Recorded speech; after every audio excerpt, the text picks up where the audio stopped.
Is cheating just a choice or is there more to it? Well, I think there's more, and that's what this video is about. Now, cheating is the kind of choice I would call compounded choice. Now, the alternate would be an instant choice. What is an instant choice? An instant choice is a choice, for example, to see a movie. You just have to, turn on the TV and you start seeing a movie. Or a choice to hang out with your friends. You just have to get out of bed and, go hang out with your friends. Or a choice to eat. You just have to go to the kitchen and figure out something or order something online and then you get food. These are choices you just make instantly and get the results, But cheating, on the other hand, is a choice you make over a duration of time.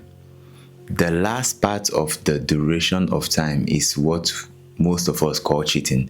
But in essence, it's been happening from a long period of time.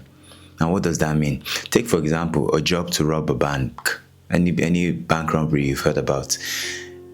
If you think about a bank robbery, it probably didn't happen immediately. The person who initiated it probably didn't just, say, I want to rob a bank, and then just, got started and went to rob a bank. No, they had a plan. Like, they started planning from the beginning. In fact, the robbing a bank starts from the motive to rob a bank. It could be you are at a job, you were not happy, or you were being, disrespected at your job, and then suddenly you felt like, what, I can do better than this. I need to make more money. And instead of doing something legit, you're like, what, I can make more money by robbing a bank, and then you decide to rob a bank. You see that whole process. We've done the motive part. Now the next part, you decide to, put together a crew, you get guns or whatever you need. I don't know how this works, but going by the movies, there are a bunch of things you plan, and then eventually you get to the stage where you actually rob the bank. The same thing applies with cheating. Cheating started from the moment you crossed a boundary, from the moment you started feeling like you started underappreciating your partner. It could be from the moment that you started putting yourself in situations that you're not supposed to be in. Cheating is not a decision you made that moment. You started making these decisions from the time that you didn't even know you were making them. From the time that you send that ex a message, I miss you, or I miss hanging out with you. These are all the things that helped you start the process.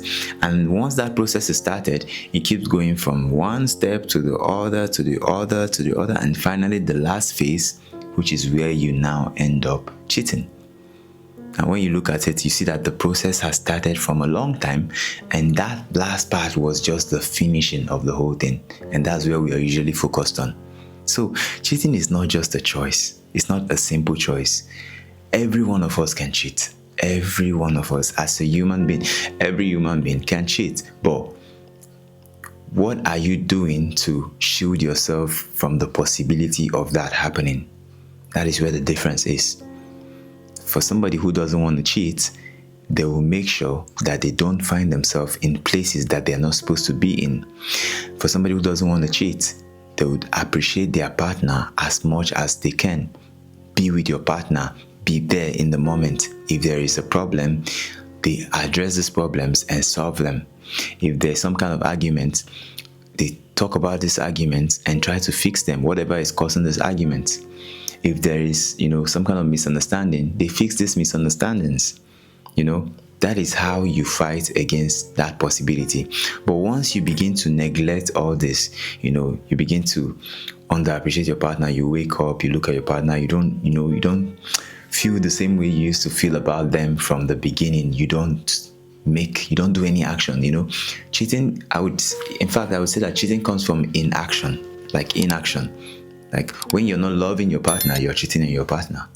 Yes, a lot of times we just focus on that last part where maybe you had sex with somebody who is not your partner, and then it looks like that's when you cheated. But no, the moment you are not loving, you are cheating.